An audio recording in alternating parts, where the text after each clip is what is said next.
Alright, we're picking up with segment 2 for Friday and the last segment for Friday. Again, Kennedy's domestic policy. He manages to get Medicare started. We'll see it finalized by Lyndon Johnson and the Great Society. Pushes the beginning of aid to the cities that are needing it because of the loss of tax base, somewhat connected to the Interstate Highway Act. And then again, his real plan was to pass some things in the first term, but increase programs during the second. One of the things that's sort of an anomaly about Kennedy is that although he did have some liberal views on policy, his economic view is actually the Keynesian economics view of the Republicans. He believed that tax cuts needed to take place, although he wasn't quite as rigid on the budget as Republicans will be. He did believe in some deficit spending, but he definitely supported tax cuts. Now again, that's something that a president can do if there's a lot of success taking place, and there was actually during this period of time. So that was Kennedy's domestic policy. We've talked about his foreign policy, which for the most part was not that successful. We'll discuss his involvement in the beginnings of Vietnam as we take a look at Vietnam a little bit later. But now we move to the assassination, which is definitely local and yet world history. And that took place on November 22nd, 1963. There's a lot of things that we could say about this. I hope at some point, if as a resident of the DFW area, that you get to visit the 6th floor and you can get a lot more detail on this. But the bottom line on this is that Kennedy had come to Texas to try and hold on to Texas for the 1964 election. And he will actually do so, but then, of course, he'll be gone by that point. But he comes here trying to get money from Texas for campaigning and also to try and make sure Texas is solidly in his camp for his expected re-election run. He's extremely popular. When he lands, a lot of people come to see him. However, there was a sizable constituency in the Dallas area and the DFW area who were not happy to see him. And the reason is that he had begun to push civil rights legislation or civil rights ideas pretty hard at this point. And it was not very popular amongst many of the Anglo citizens of Texas. And we'll see a little bit of this in the Eyes on the Prize video that we'll be watching on Friday, especially because it's actually his Justice Department that stands behind James Meredith getting into the University of Mississippi in 1961. So there was animosity towards him. One group actually ran an advertisement in the Dallas Morning News, I believe it's the Morning News, that in essence said that they were not happy to see Mr. Kennedy and talked about all the bad things that he had done, including they thought he was not tough enough on communism. But unfortunately, in some ways, on November 22nd of 63, the weather was very beautiful. It was an unseasonably warm day. And although the presidential limousine did have a bulletproof bubble that they could put over it that was plexiglass so you could see through it, they had decided to take the top off of the vehicle that day because the weather was so beautiful.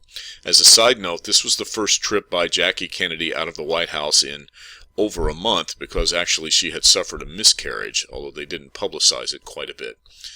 They came to Texas, and as you can see in the picture on the top left, there's Jackie in her pink outfit, the president, and in front of them is the governor of Texas at the time, John Connally, and Secret Service agents are all around them. But what happened was as they turned near the school book depository, as you're familiar with if you know the area, down by Dealey Plaza, shots rang out, and the president was ultimately killed. He was actually on his way to a luncheon at the Trade Mart, and there were people waiting for him there and expecting him to speak. He had spoke earlier that day in Fort Worth and in the morning, and they had given him a cowboy hat and given him a good breakfast, sent him off over to Dallas, and he actually flew from Fort Worth to Dallas. I guess even then they knew how bad the traffic was. But when he landed at Love Field, there were many people there to see him. They went in the motorcade, and the people who were there were commenting on how very happy and friendly the people of Dallas seemed to be to him. But unfortunately, as he went by the school book depository, he was shot by a man by the name of Lee Harvey Oswald, who was really sort of a loner that was a bit unusual and had some very strange ideas. He is eventually caught after he shoots another police officer, and he's held in custody. And unfortunately, to add to the negativity here, you see the picture in the bottom left corner.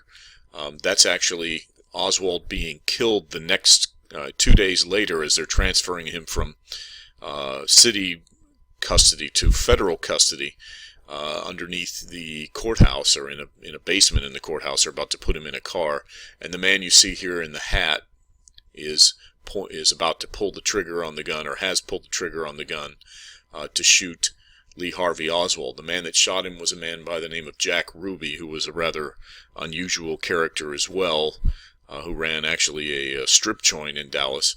And the man you see over here is kind of interesting. He's the Dallas police official who was at the time escorting Oswald as he's about to be turned over to federal custody.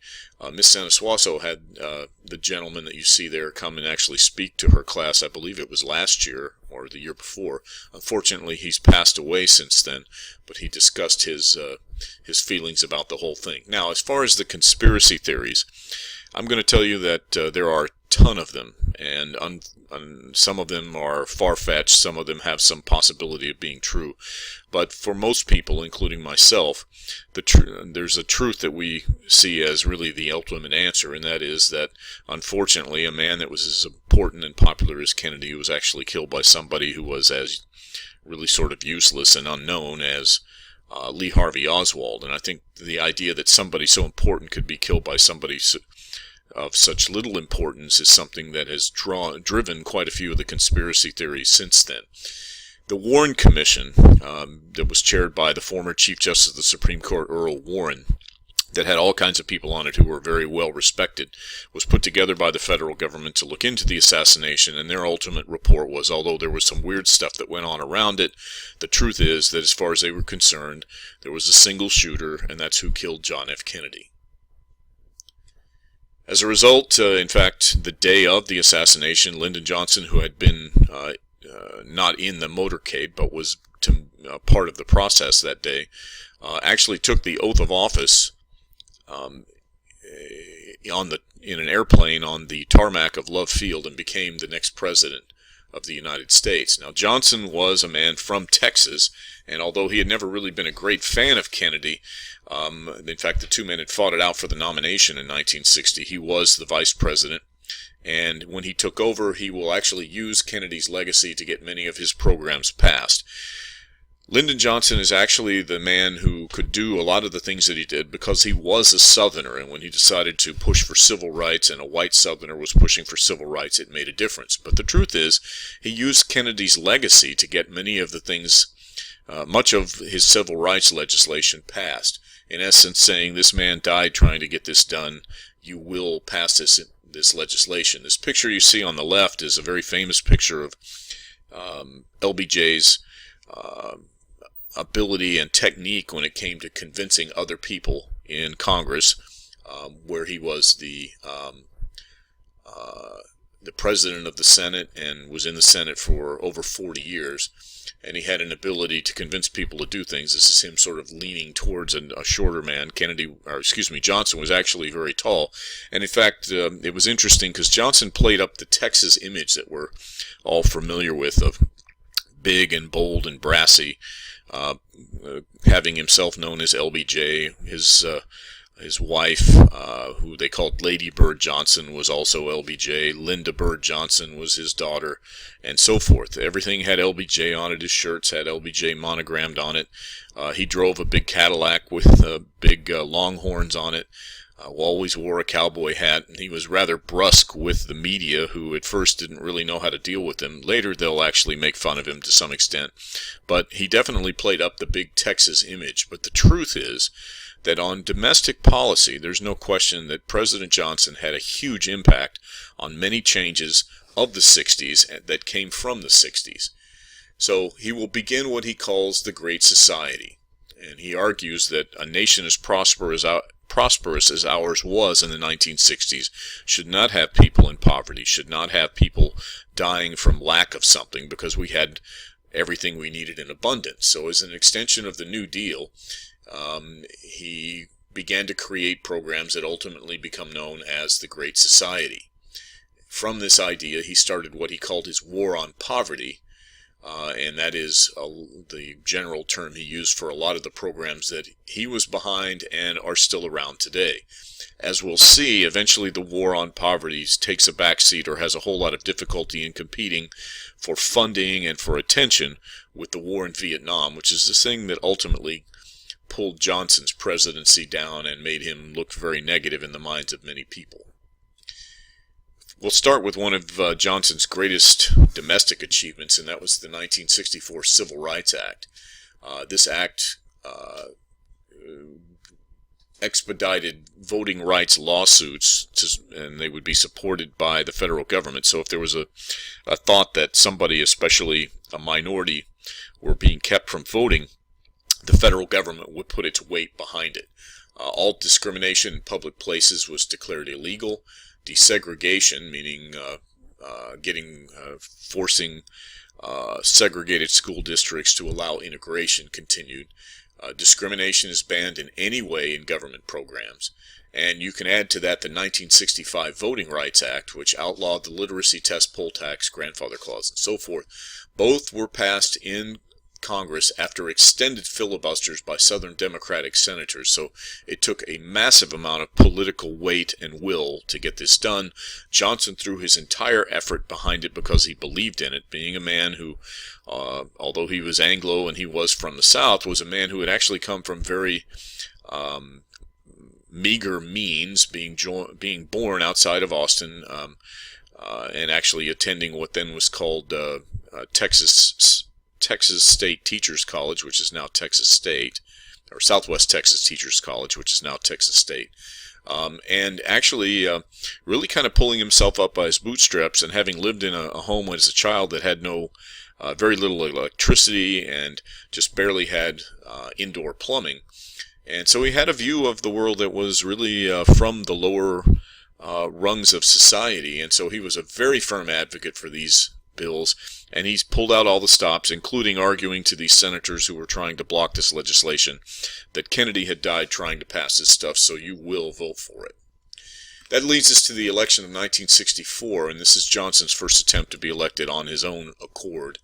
And it is, as we talked about in class on Wednesday, this was LBJ against Barry Goldwater, who was seen as a man who was extremely conservative. He was from Arizona, and also a man who sounded like he wanted to be much more warlike than Johnson. And we talked about the Daisy ad. You see it up there on the right. An ad, again, that was so controversial that they pulled it from viewership after only one showing. But you see here there's a landslide, and the Dems take over Congress as well. So in the beginning of 65, at the inauguration, it looked as though Johnson was moving forward and that the Great Society was on its way. The war on poverty then cranks up.